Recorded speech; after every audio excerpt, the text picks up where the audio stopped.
Ito yung una-una kong napansin na sign na kung bakit may treasure dito.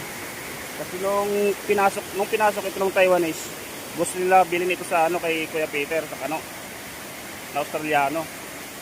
Eh hindi naman pumayag yung asawa na Pilipina. Ito yung pinaka-sign kung makikita nyo. Tingnan nyo, dyan na dumaan yung tubig.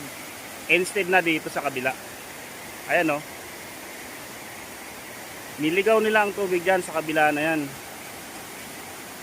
Dapat dyan dumadaan yan, sabi nung matatanda dati. Kasi nabutan na nila to eh.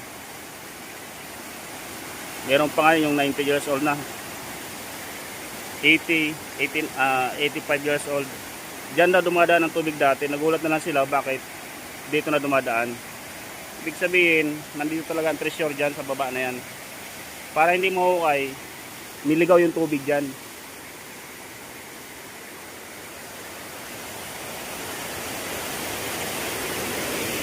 Ayan o.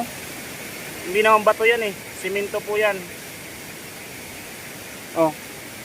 Sinaulang simento yan, matitigas. Yung para nangingitim-ngitim.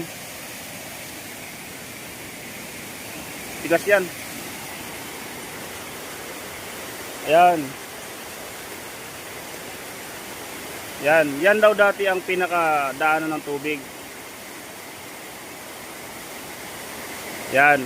Ngayon, niligaw na nung mga Hapon. Dito na dumaan. Kasi nga, dyan yung treasure tinanim sa ilalim. May kuweba yan eh.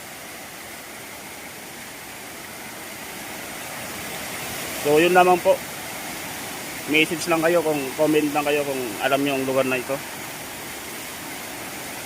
Ngayon, kung legit ano ka naman, treasure hunter, pwede ba ako kontakin?